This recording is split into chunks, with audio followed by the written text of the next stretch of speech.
Welcome back to the Against All Odds, the Less Than 1% Chance podcast with your host, Maria Ponte, where we will hear stories of incredible people thriving against all odds.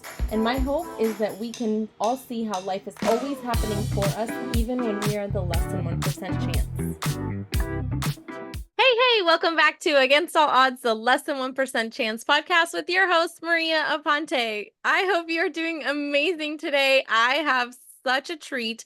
I just got a chance to talk a little bit with our guest, Shannon Dobbs, about his story. And oh my gosh, I can't wait for you to hear, because it's those moments where you just don't know what to expect from a situation that completely changes your life, and then everything that trickles afterwards. But then somehow or another, it brings you to something that you can be passionate about and truly help and work towards bettering this world, to be honest. So I'm going to actually give it over to him so that he can tell you why he became medically retired, and wait till you hear the story, because it is truly mind-blowing. So Shannon, welcome to Against All Odds. I'm so excited to have you here. Hey Maria, it's a pleasure to be on your show. Thank you so much for inviting me. Yeah, absolutely. So give us a little bit of background. What about your story that kind of put you in this against all odds scenario, if you will? My story starts back when I joined the Army at 19, all the way back in the early 90s. And just a couple of years after I got finished with my training and went to permanent duty at Fort Bragg in North Carolina, I was a paratrooper. And so I was doing a training jump, and my unit was working with another unit down the street in the 82nd Airborne Division. And we all went down the street and we got into the C-130 and we all started jumping out of the plane. And there was a massive wind going on that day. It was like 35 miles an hour, and we really shouldn't have come out the plane that day, but they made the decision to jump, and so we all went out, and my parachute partially collapsed on the way down. Oh And my so gosh. as soon as I realized what was going on, I'm reaching up to my risers and I'm trying to shake it loose and open up the chute so that I can get air in there and stop falling like a rock, which I was. And because I was working with this other unit, we actually came out of the airplane much lower than what I was used to, too. So we came out at 1,200 feet. I was used to training from 2,500 feet or 2,000 feet. Yeah. And so as I'm shaking my parachute out, the ground was coming at me a lot faster than I was used to. And I was able to get air into the parachute and start slowing down a little bit just as I hit the ground. And I didn't see it coming. I didn't realize that it was coming that fast. And so I ended up just feet, butt, head, just in that order, and knocked the wind out of myself, got a huge concussion, messed up my spine, almost died that day. I basically bounced. And a few months later, I had a stroke. And so Oh I had my gosh. in my head that ended up getting a blood vessel burst in my brain, and went through the whole process where my half my face stopped working for a while. And then my brain was able to route around the damage, and I was able to basically recover from that. But that caused some lifelong issues with processing and what they call executive function. So there's a divider between in your brain between the things you know and the things you can do. And a lot of times when it comes to, I know a lot of different things about different subjects, but a lot of times when it comes to taking steps as simple as going into the kitchen and preparing myself a meal, I can forget steps, or I'll forget what I'm doing completely and walk away and then burn the meal and almost set fire to the house. And so I constantly running into situations like that throughout my life. So Wow. that's Wow. the beginning. That's a huge beginning, to say the least. That, and you were how old when this happened? I was early 20s. I would say probably Early. 22 at the time. Wow. Oh my gosh. That it just to think, like, all of the things, you're literally just starting your life and that this happens. What happens there? Do you stay in the army? Do you get out at that moment? What follows that? It took me years to be able to land on my feet. I was planning on being a career soldier, and I was in an elite special operations unit out of Fort Bragg doing my training. And because of this damage that I had in my brain and in my back, I was what's called no longer deployable or non-deployable status. Yeah. So they had to basically figure out, like, what are we going to do with this troop while we figure out whether he's going to heal or not. And they ended up shoving me into the supply sergeant's position over at the headquarters company. And I ended up spending a couple of years helping the supply sergeant and the first sergeant to send hot meals out to the troops and getting supplies in and making sure the weapons were in order. And I was in charge of the range, showing people how to fire their weapons, that kind of thing. But it was very different from what I had signed up to do. And I had basically never went back to that job. And so I ended up spending the rest of my time in supply. And once it became clear that the damage wasn't going to go away, I ended up out processing as a medical exit and got my honorable discharge and hit the ground supposedly running, at which point I found out that being a college dropout also meant that my job that I was trained at in the military wasn't something that I could transfer into in the civilian world. Yeah, which is, I think, really frustrating because it's funny how we put our military people in these positions that then you have the training for it and you can't even transfer out of it. That is mind-blowing that it's okay for the military, but it's not okay for the outside world. Yeah, I can imagine how frustrating that was. So what did you get into then after you got out? For a few years, I was just taking on jobs. I worked security. I drove taxis in Las Vegas for a few years. I drove limos. At one point, I was even selling vacuum cleaners door to door. I was stretching really hard All trying the to things. just figure out what do I do next. In 2000, my girlfriend and I moved up to northern Nevada, and we ended up taking over a bar. It was her dream, and so I went up to support her. And a few years later, when we broke up, I ended up taking the bar over completely. She developed some fibromyalgia issues and basically decided, hey, if you don't take this, I'm gonna have to shut it down. So I somehow managed to be a bar owner, and that was a random situation. But I found out that the skills that I had been trained in the Army were really well suited to small business ownership. And Yeah. so it ended up being a kind of a perfect place for me to land in. And over the next few years, I got really successful. We did really well with the business, and I learned how to integrate that with my other passions, which was community support. And so I Yeah. learned how to work with the county, and I worked with the city, and I worked with the hospital down the street and the blood drives, and really turned it into kind of a community center atmosphere. Yeah. And that actually ended up turning the bar into one of the most sought after places in town too, because everybody recognized what we were doing and we're like, hey, we love this place. So just That's kind of awesome. worked out really well as a kismet situation.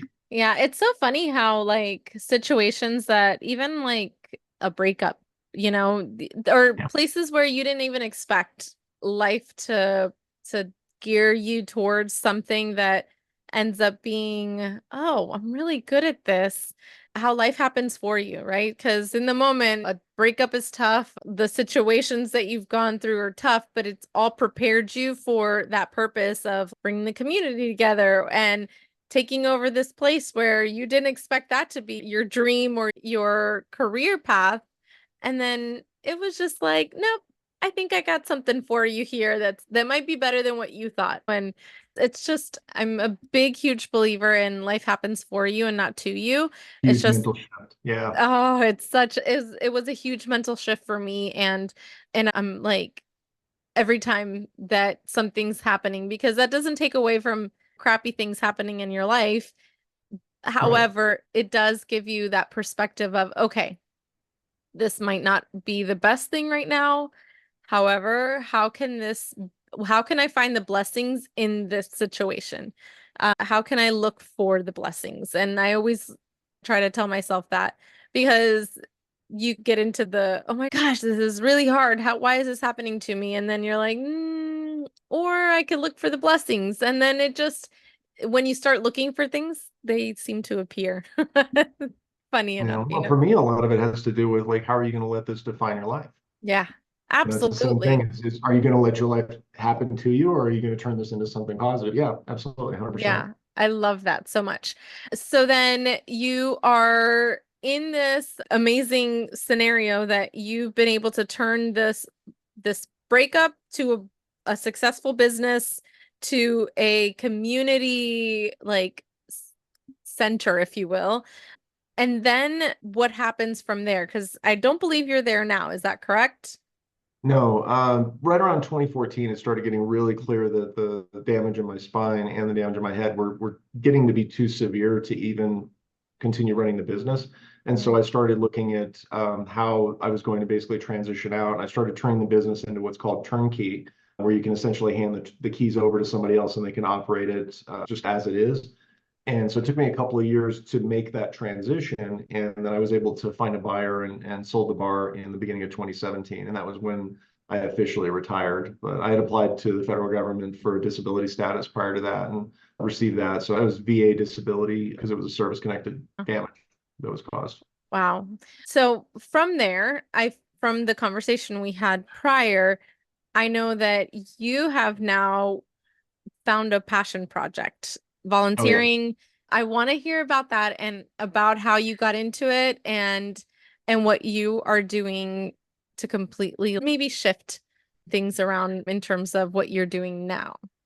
Yeah, absolutely. So one of the big challenges that I had when I was coming out of my 20s and my 30s was my health was going down. And I got out of the army like so many other soldiers, and I was dumb as a bag of hammers. I didn't know anything about cooking. I didn't know anything about nutrition, about health. That's basically spent my entire career having people hand me food three meals a day, whether it was in the field or the dining facility.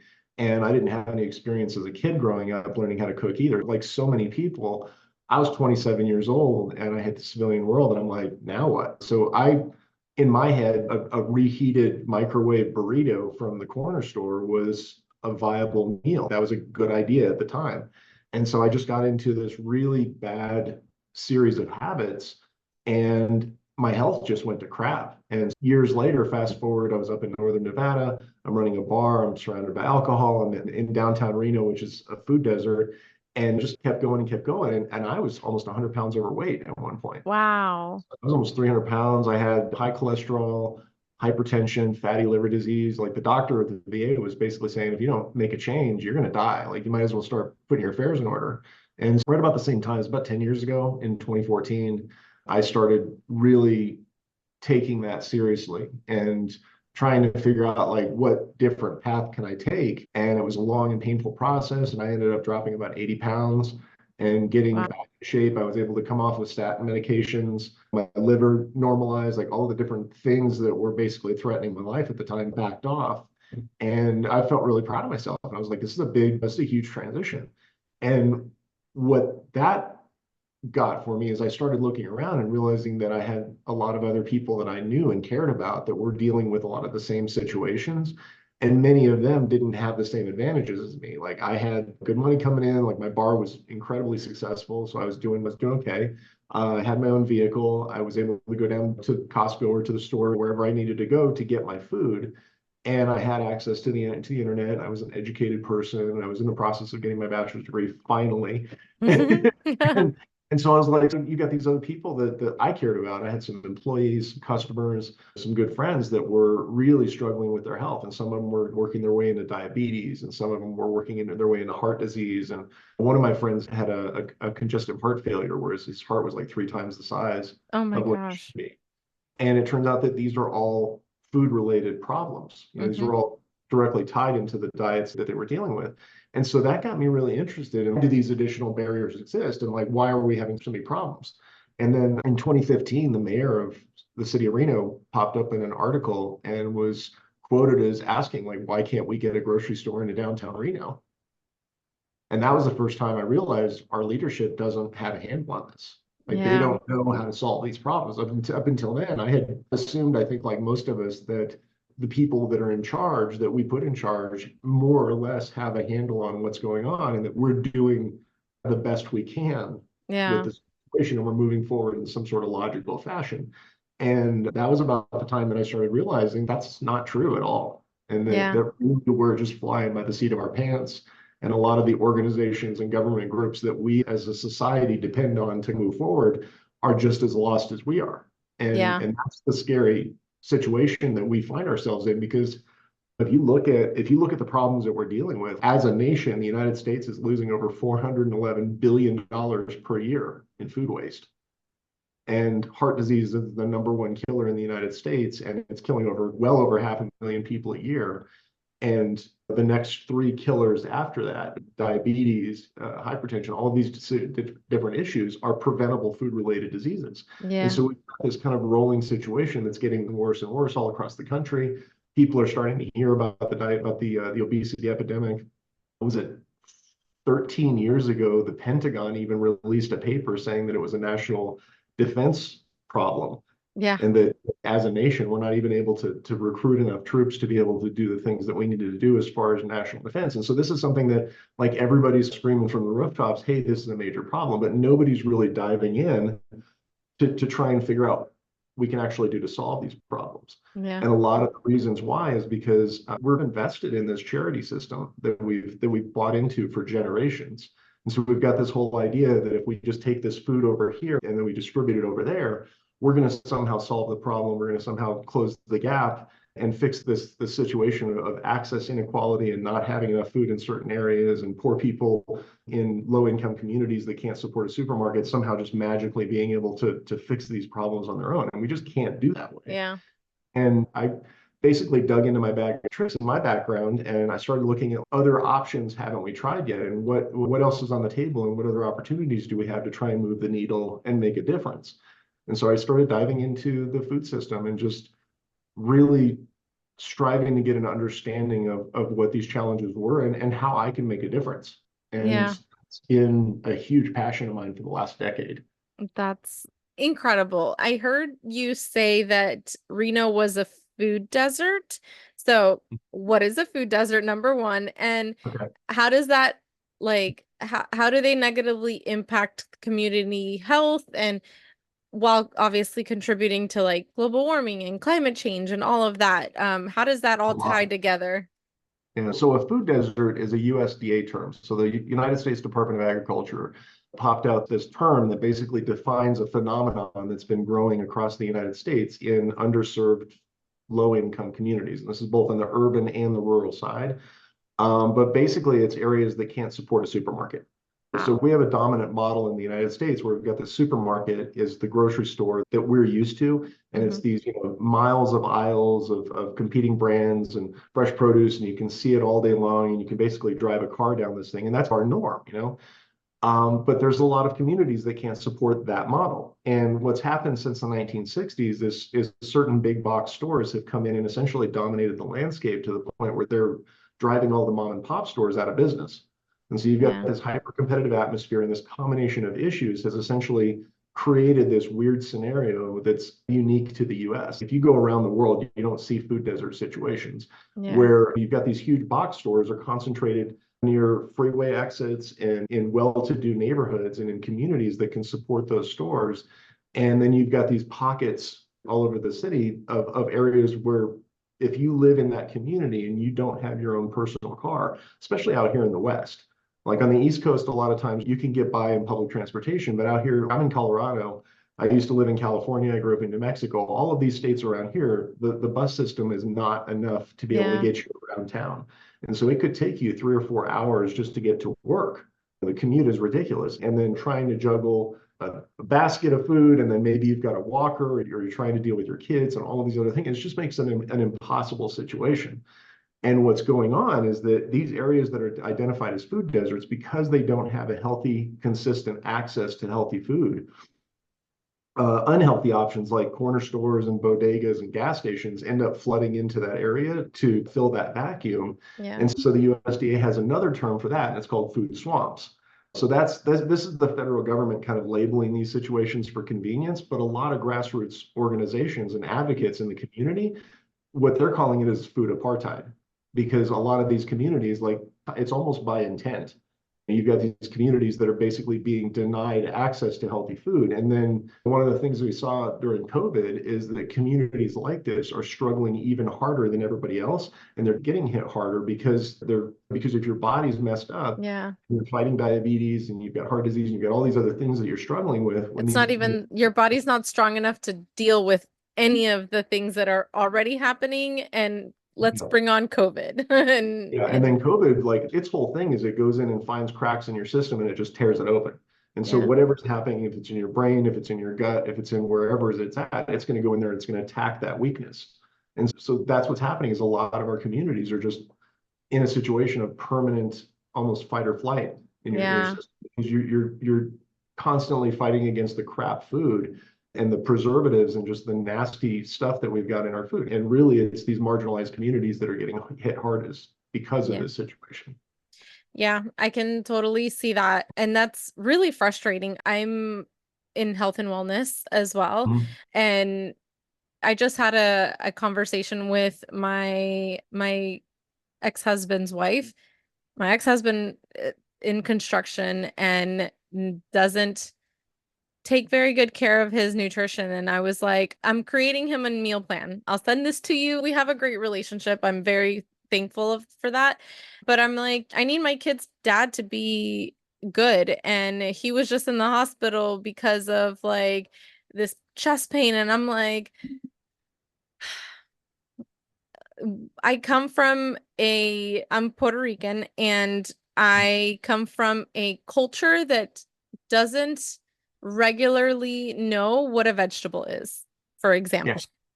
It is so not in our culture that it is.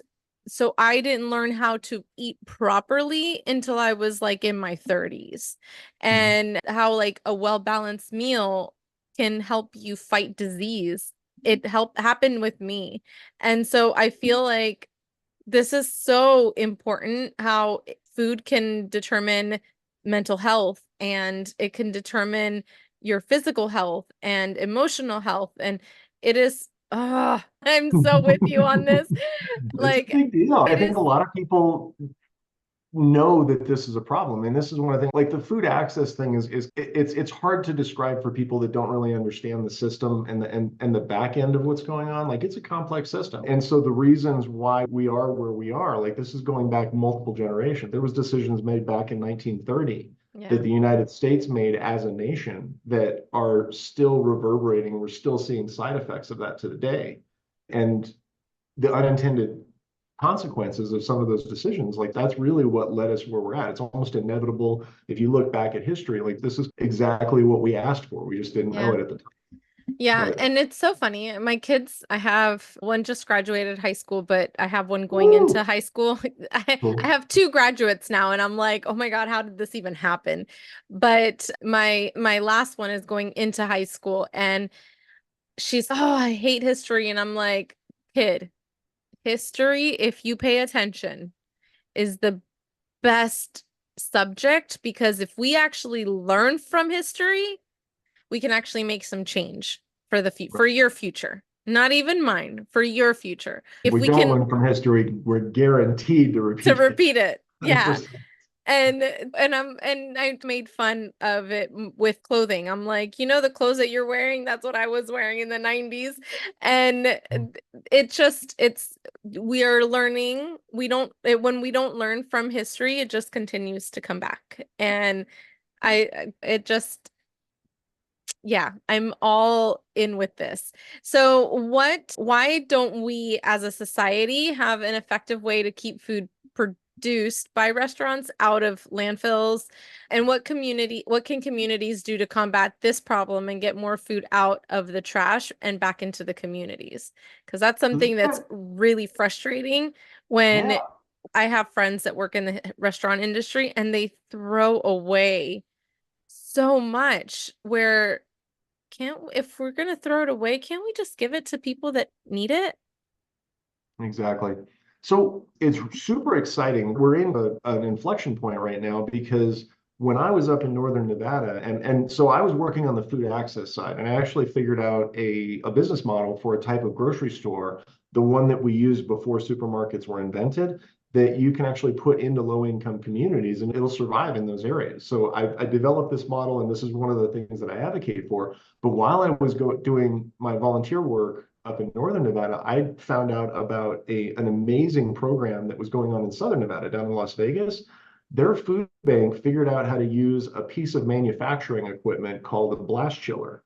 That if you ever go into a grocery store and you go in the freezer section, all the food that's frozen there was frozen by a blast chiller. And so Okay. it's used pretty much exclusively on the manufacturing side. Some restaurants know about it because you can use it for like chocolate making and some Yeah. certain things. But for the most part, you've never seen this put on the other side of the food system. And this piece of equipment, what it can do is it can take restaurant food that is prepared and ready to eat, and you can take giant hotel pans of it, like at buffets, and you can slot it into this piece of equipment and you hit start. And less than 90 minutes later, that food has gone from service temperature down to rock solid frozen. Wow. And so the challenge that we've had is restaurant food, because it's hot at the end of the day, that if you put that into a regular freezer, it's not going to freeze fast enough to keep the food safe. And not Yeah. only that, but if you put it in with other food, it can actually endanger that food too. Yeah. And so this has been the major logistics challenge that's kept us from being able to get restaurant food back into the community. And so if you look at all the food banks and the food pantries and all the things that are going on in every community across the United States, they're pretty much exclusively focused on packaged food coming out of grocery stores. That's all they touch. Yeah.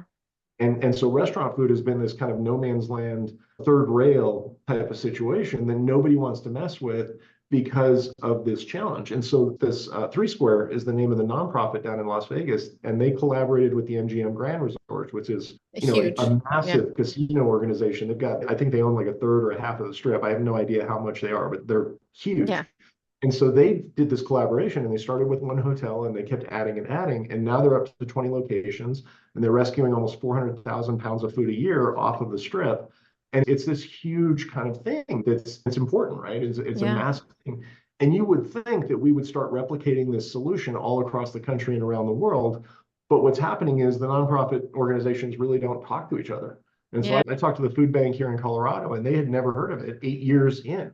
And I talked to the one in New Wow. Mexico. They'd never heard of it. Even Northern Nevada had never heard of it. And so I've been, for the last few years, I've been just going around and talking to people, talking to these organizations and saying, hey, we've got this solution. Can we put it in place? And can we work with you guys and collaborate and everything like that? And I'm finding out just the damnedest thing is that these large organizations that are even the ones that are dedicated to food rescue, they don't want to pivot in this direction because they don't want to put the commercial kitchen in place, and they don't want to get a completely different model in place. And a lot of them are saying that they're just too big to even go after restaurant food. If they were to take a truck and go around and just stop at individual restaurants and pick up a few meals at a time, it's not even worth their bottom line to make these decisions. And the problem is that's 85% of the food that we're wasting in there. And this is food that's ready to eat. Like, it's already been prepared, it's already been cooked, Yeah. it's been grown, it's been transported, it's been processed, it's been all of the different things, maybe sent around the world. If you're picking up strawberries in February, that thing's going around the planet once or twice. And so this is just incredibly frustrating for me to know as much as I do about how easy this situation is to fix, and then just be running into brick wall after brick wall where the pantries don't want to pick it up. And they don't want to make these changes. So what I did is I said, you know what, if these guys don't want to play ball and they don't want to make a difference in this new direction, then why don't we educate people who aren't food banks and who aren't food pantries and who are just people in the community? Maybe they're a pastor of a church, maybe they're working with a Boys and Girls Club, maybe they're working with a Kiwanis, maybe they're just connected somewhere in the community, and just show them how to create a grassroots community initiative using this equipment, and to be able to actually create a coalition around it.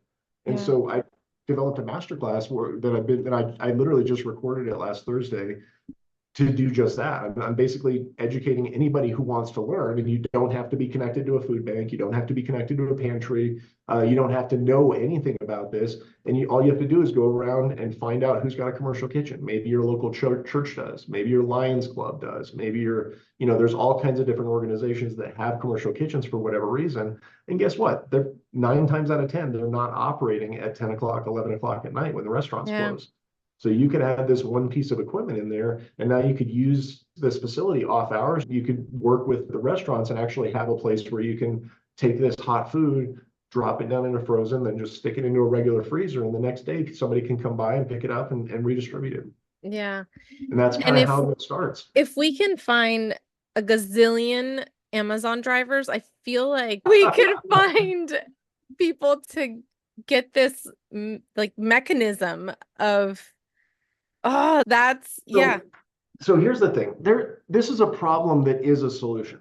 Yeah. So one of the things that I've done over the last few years is I've just talked with and volunteered with and worked with so many small, struggling grassroots nonprofit organizations around where I live. And I've talked to people, I talked to one nonprofit organization up in Denver that they have about 150 clients, and they exclusively provide food for indigenous elders who are Yeah. housebound and they can't go to the grocery store. And so this nonprofit organization basically exists to get food to those people. And they spend thousands of dollars a week on this food. And they have grant programs and they're scrambling to try and get resources. And every year they're like, are we gonna be in Able business? to do this. Yeah. We're going to be able to keep doing this year after year. And there's a community center that I talked to the boss, the guy that was running it. And that community center provides 2 meals a day to people that are getting out of prison and they're trying to transition back into the community. Yeah. And so you've got all of these little organizations all around the country and around the world that are struggling to survive and they're struggling to get resources. And those are the organizations that I'm talking to, the ones that, again, we're not a food pantry. We're not a food bank. We don't do this Yeah. on a regular basis, but we have this need for these resources. We have this need for this food. And if we get our hands on this piece of equipment, our existing volunteer corps could just add this into the thing. And now all of a sudden, instead of spending $2,300 a week on food, you're bringing in this food for free that's donated. And now you can divert it directly into that community that you're already serving. So that's the people that I'm talking to. Yeah. And rather than really focus on the business community, because Amazon, they're not going to do this stuff to Yeah. profit Obviously, organization. I That's not look what at, they're do. But these yeah. small organizations, like if it's almost if you have a river or a stream passing by your house, and then one day you go down there and you build a water wheel, and now all of a sudden you're spinning that water wheel and you're powering a motor, and maybe you're keeping the lights on in your house. That little water wheel is so incredibly important to the right organization, to the right people for the right reasons. Yeah. And so this solution that I've created is essentially designed to be able to provide that water wheel in the food system and to be able to divert it away from the landfill, provide us with an opportunity to get our hands on that resources. And what's cool about it is it acts as a seed, because if you can start here and you can get to the point where, hey, we're rescuing a significant amount of food and we're starting this process, now you've got something to talk about where you can grow into the next level. And you can maybe take over a dead restaurant space and convert that commercial kitchen into a full-time food rescue organization. You can rip out the seating area, turn it into a grocery store. And you can use my model. I can get the whole grocery store that I developed into under 1,000 square feet. So it's real easy to start providing consistent food access into these food desert areas when you start putting together the mechanism and start realizing how you can tie in with the existing market situation. Yeah. That's amazing and mind-blowing all at the same time. I mean, it's a solution that we're hemorrhaging $411 billion a year in wasted food. We're starting to run out of water. Like the federal government is starting to put out panic notices that the water that we're using is starting to go away. Like climate change is advancing. One of the things a lot of people don't know about is that the greenhouse gas emissions that are causing climate change, somewhere around 20% of those are actually coming from the food that's rotting in our landfills. Because you get that food creates methane, and methane is 90 times more powerful than CO2. So we've been sitting here talking about the energy production and talking about exhaust coming out of cars and everything like that. And meanwhile, our rotting food is actually causing a bigger 20% problem. of the problem. And we're not even touching it. So these are things that we can actually really push back at significantly and create systemic change at the grassroots level. And that's what I want to advocate for. Yeah. Yeah. Okay. Wow. Like you're blowing my mind. This is it's just so interesting how, but this is what it takes. It takes somebody that feels very passionate, that has done the research, that knows the information to make that change. And I commend you for just being that person that is just, okay, I know this information. I can't just sit with it. I can't just be like, man, that just sucks that we're wasting so much. Yeah. And going back to the first part of our conversation, like, I'm not going to be able to run around and build a bunch of these topics. I don't have the mental or the physical capacity to go around and just build this stuff myself. Creating this as a knowledge broker situation where I'm just amplifying this message and say, hey, go to foodsystemhackers.com/food-rescue and sign up for the masterclass. And I'll just send it to you for free. And you can spend 45 minutes listening to me talk about this, and you can write down some notes, and then you will understand at a deep level how this works and how you can set this up in your community. That's really all it takes. Yeah. Yeah, because it isn't just, you can't just do it for the whole nation or the world. And the world, yeah, I certainly am not going to be able to pound the street and make this happen myself, but there's people that are connected to their own communities in ways that I can't even imagine. Yeah, And if they resonate with this message to the point where they're like, oh shit, excuse me, oh it's shit, okay. this is something that can actually benefit my community in X, Y, and Z ways. Hey, let's figure this out. And then, this is again, this is a semi-complex process. Like you've got to work Yeah, with the health department, you've got to work with donors, you've got to put together a protocol and everything like that. So I'm not expecting everybody to just jump in and be like, hey, what do I do next? We are planning on building a membership program, and I'm going to create a knowledge base. And the idea is for leaders in the community to step up and get into this program and then start adding their own solutions and their own success stories into it. And so we all start really growing together and creating these solutions as we go. yeah. That's what making waves would be. It would be making waves and doing it as a whole rather than just an individual. I think that's super powerful. So what would a healthy food system even look like? And how do we get, I think we touched on this too, but how do we get from here to there when businesses and nonprofits are heavily invested in maintaining like status quo, even if it hurts the communities?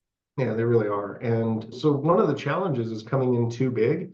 If we created a regional food hub that's designed to go after, because we're talking about not just local restaurants, we're also talking about hospitals and schools and military facilities and buffets and hotels, and like all of these major producers are hemorrhaging this food. And so we need to create a robust system that's actually big enough to be able to handle all of that need. But we do have to start small. If we're I'm down in the Springs, we got 500,000 people in this town, and I can point to about a dozen different areas that are food deserts in this city.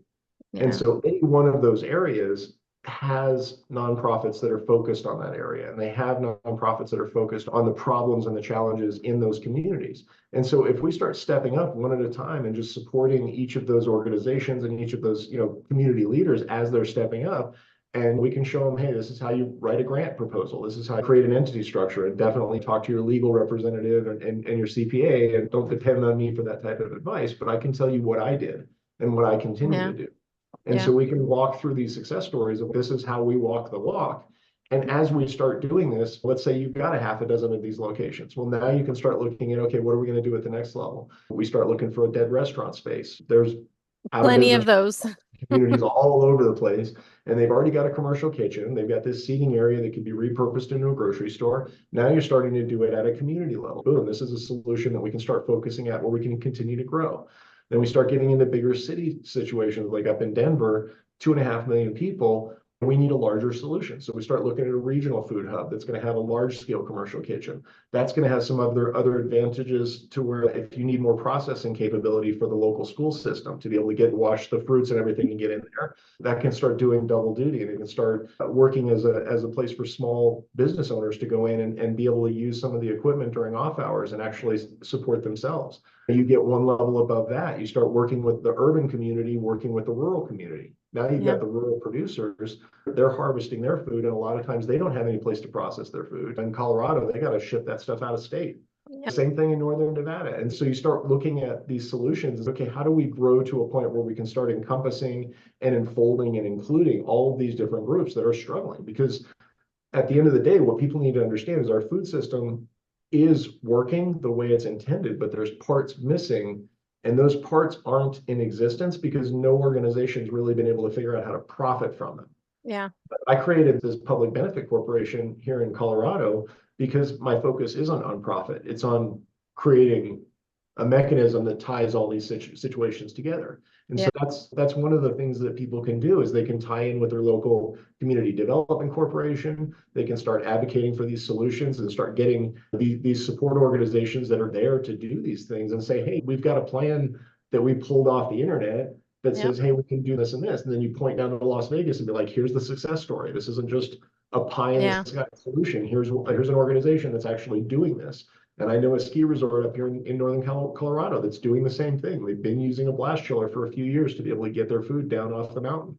So you start talking directly to businesses. Some of these big businesses they're trying, they're looking at ways to solve these problems internally. You start talking to them about, hey, you can get this equipment, boom, you can start rescuing food, you can reduce food waste internally, you can actually save on your bottom line Like these are the types of conversations we need. And this is when I talk about market alignment, because we're stepping away from this idea that we have to just be charity everything. And now we're starting to figure out like, how do we actually solve the problems? How do we Yeah. actually address the root causes of these issues and actually make it to where it's a benefit, not just for the people that we're trying to help, but also for the people that are donating and the people that are getting involved, and the government, reducing the burden of government, increasing the infrastructural capability of our community. Like these are all conversations that we need to have over and over again. Yeah, that's powerful. Yeah, I agree. So, what are the first steps, and how can listeners take action at home to create that positive and lasting change toward a healthier, more resilient food system for us? First step is get the plan. Send an email to me at contact@foodsystemhackers.com, and I will send you a link to the plan. Yeah. And like I And I'll said, I put just got finished recording the masterclass, so I'll just send it out to anybody who wants it. Yeah, I'll put that also in the show notes so that our listeners can have access to that. Because, yeah, absolutely. As much as Awesome. possible. And then I think from the knowledge, whoever is connected to more people that can put the word out there to local communities, I think that's where it starts to impact more. I And a love good that. way to start, like I know that people have a tendency to feel like this, I'm just one person. Yeah. And that's a tough place to be. And the biggest thing that you can really do to move the needle in your community and to get allies is to just publicize a community engagement meeting. So you can put flyers in the local coffee shop. You can borrow space, convention space at your local library. You can put the word out on Meetup. There's lots of different ways to reach out to your community. You can say, hey, we got a plan. Let's get everybody that's interested together and let's start having this conversation. And then you start identifying like who wants to lead, who wants to be in charge, who wants to do the footwork, who wants to stand in front of City Hall, who wants to go down Yeah. to the health department, and really just spread the work around. This is a volunteer effort and it's going to take a village. I don't Yeah. want to blow smoke up anybody's ass that this is going to be something that you can just snap your fingers and make happen, but it is a path to Yeah. get from there to there. And that's what people need to understand, is that we do have a path. And my goal is to just light that path so that people can follow it. Yeah, I love that. So let me ask you, what limiting beliefs and or roadblocks did you have to overcome in order to get where you are today? So what things did you feel like because this doesn't just come from, oh yeah, I got this and this is what I'm gonna do. What, because we're human. Yeah. So what do you feel like what you had to overcome to go from all of this that you've gone through to now making a difference in your local communities? For me, a big part of this was coming to a recognition that I can't do everything myself. I've constantly had this voice in my head that says, you can do it, just shut up and make it happen. A lot of that comes from the military, just drive on soldier Yep. type of a mental state. And it was really freeing when I finally accepted that I'm not going to fix these problems. That actually opened my mind up to be able to start looking for other solutions, to be able to bring other people into this, and to Yeah. really center other people's journey and needs, rather than, and I think it's a common issue in the nonprofit circles too, is everybody comes in with this savior mentality, as, we're going to fix the problems for such and such. And you really have to step away from that and just you just create space, because Yeah. the communities that you're trying to serve, like there's a ton of really smart people living in those communities, and they're not looking for handouts. They're looking for empowerment. They're looking for a way to step out of the situation that they're in and to create something greater for themselves. And just like all of us are. Yeah. And so I think recognizing that is that's been a huge growth path for me, Yeah. to really understand that this is a smarter way, not just to take the burden off my shoulders, but also like it's a much more empowering strategy. Is to, let's just spread the information. Information Yeah. is a virus. It wants to be free. So let's get it all out there. Let everybody know, hey, this is a thing that exists, and then just let people choose. Yeah. I love that. So what daily habits did you or rituals would you say you have that has helped you reach the level of success to continue to reach like your potential? Man, that's a tough answer. I still struggle with eating. I still struggle with just taking care of myself in the kitchen day to day. As far as rituals, I've got some stuff that I do to automate the situation. I buy a lot of pantry staples. This is actually a really good advice for anybody living in a situation like mine is get a lot of pantry staples. That's dried food that you can put in a closet that doesn't require refrigeration, or get frozen food. Learn how to batch cook.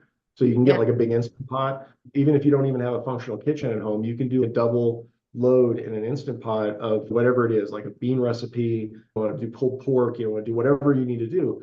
Cook a lot of it at once. And that Yep. way you're only having to cook once. And then you freeze the rest of those meals and you pull them out when you need them. And now it's a huge labor saver to be able to do it like that. Like you just take a Sunday afternoon and be like, okay, I'm going to knock out a bunch of breakfast burritos. I'm going to create some bento boxes. I'm going to do whatever your solution is, but cook in large volumes and get the big equipment to be able to do that. And then don't do it as often. Yeah. That's a Yeah, huge. that's why I meal prep, because if not, then I would reach for whatever is not good for me. Right. And so I make shredded chicken every week, and that is like something that's in the refrigerator, and now everyone can come in. Again, I have teenagers, so you never know. They're always Mhm. hungry.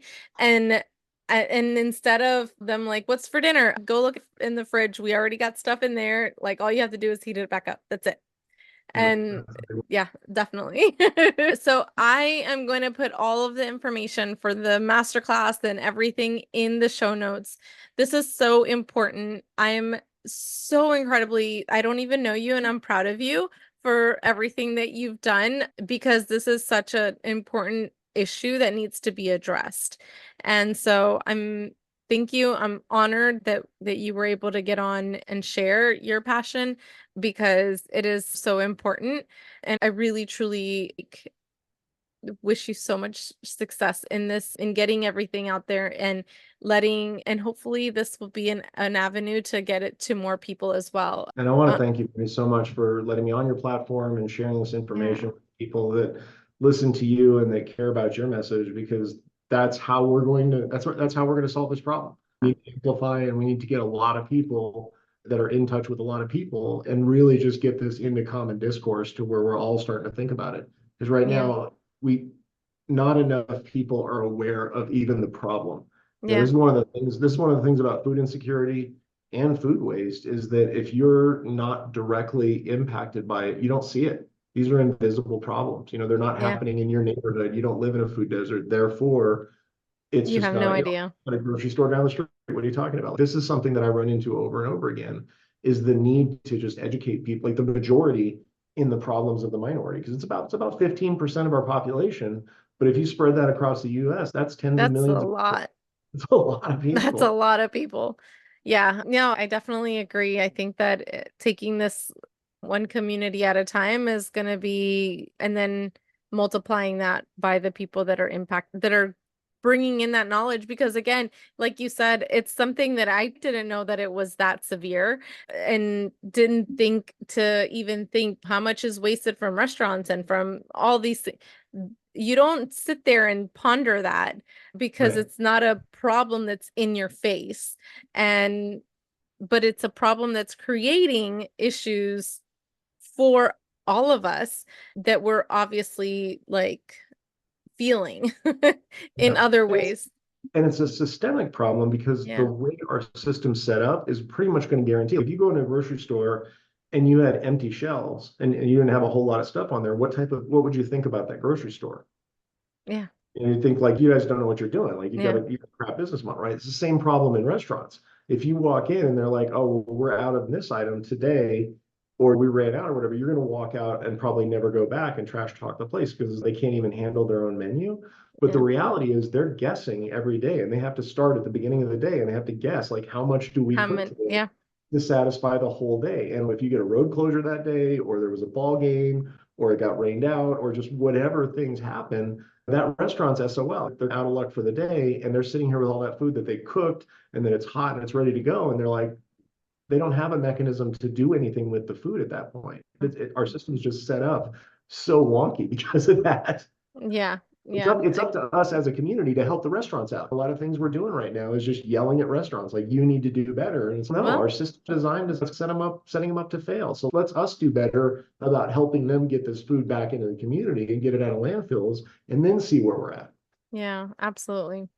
Thank you so much, Shannon. I so appreciate it. Listeners, I hope that you learned so much. I know that I did.